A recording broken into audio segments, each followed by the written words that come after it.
You've probably seen those big emergency food buckets.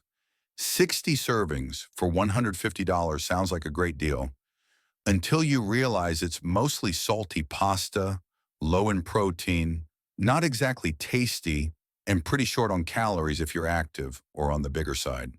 In this era of rising food prices, there's a reason they can keep costs down. Sure, if you're really into long-term prepping, maybe investing in a dehydrator and vacuum sealer makes sense. That way you can fill up your own buckets with better quality food. But me? I don't want to eat the same thing for every meal, even during the apocalypse. So today, let's talk about sensible foods you can buy right now. Items you'd actually use in a real emergency because you probably buy them anyway sometimes. These aren't exotic, expensive, or stuck in a bucket for 25 years. They're affordable, practical, stable, and easy to rotate into your everyday life if planning a menu during a disaster or a typical Tuesday. Let's start with something a little unexpected: textured vegetable protein, or TVP. It might sound weird at first, but it's one of those affordable, shelf-stable foods that a lot of preppers overlook.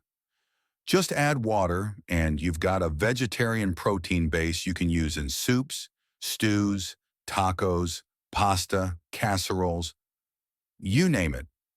It's also great for stretching ground meat, which I'm not ashamed to admit I've done when I want to make sure there's enough for everyone to eat well. Most vegetable protein is made from soy, but you can also find versions made from peas or other plants if soy doesn't work for you. A single serving packs protein plus a solid dose of iron and other nutrients. And if you're worried about missing nutrients found in meat, try adding a spoonful of nutritional yeast for a B12 and flavor boost. Here's a fun fact. A lot of those big emergency food buckets already use TVP. Why? Because it's cheap, stores forever, and works in just about anything. So if you're going to end up eating it anyway, might as well buy your own and know exactly what you're getting. For my second emergency food suggestion, I'm going with something a little more familiar, at least where I live, and that's peanut butter.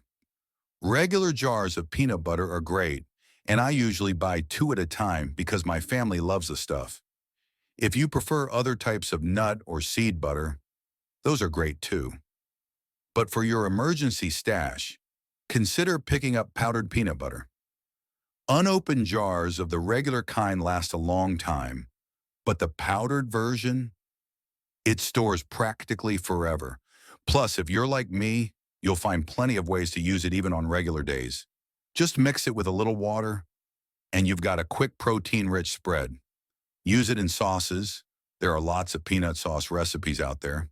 Mix it into baked goods, though you probably won't be baking a lot during a disaster. Or just slap it on some crackers or bread. Or, hey, grab a spoon and go to town. No judgment. I mean, what's not to like? You've got a protein source and a comfort food in one. If this video is feeling a little too vegetarian for your taste, don't worry. My third suggestion should reel you back in. It's canned fish. I don't just mean tuna, though that's usually easy to find and relatively affordable. Actually, mackerel is similar in taste, just as nutritious and often even cheaper. You've also got salmon and, for the adventurous, sardines. Now, I probably don't need to explain what to do with a can of tuna. You've got that covered. But here's a tip.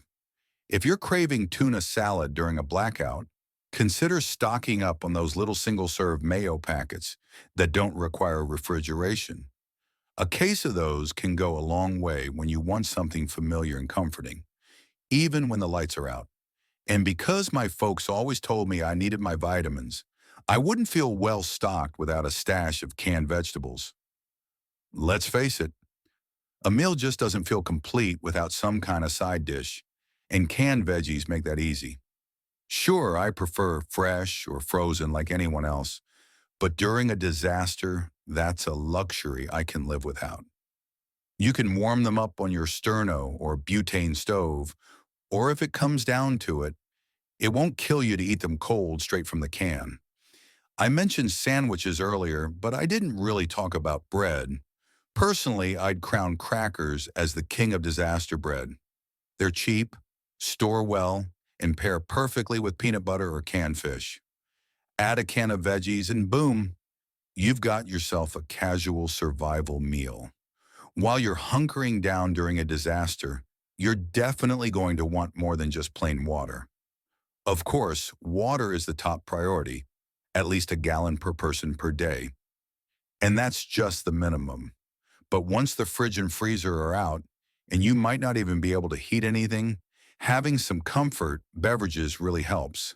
Stock up on flavor drops, instant coffee or tea, and shelf-stable add-ins like sweeteners and powdered milk. Also, don't overlook protein powder. I like to mix it into coffee, smoothies, or just plain water. It's a convenient high-protein snack or even a makeshift breakfast, and you can buy it in flavors you actually enjoy. Finally, I'm not against prepared foods. I just don't think you need to buy them in overpriced buckets.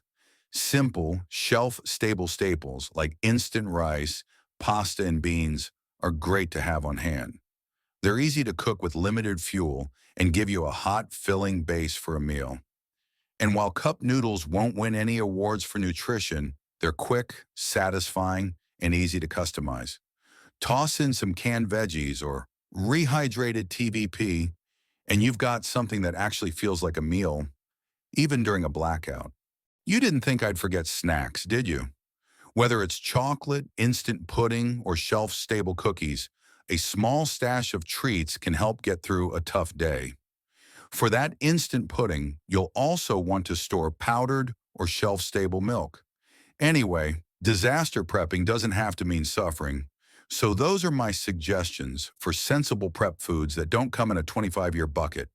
Just solid, realistic options for real-world emergencies. If you've got a butane stove or even just a safe heat source like canned heat, you can actually eat well, or at least eat something you won't regret. Check our channel for our grid-down cooking video if you'd like some guidance on safe options for cooking when you can't use your stove.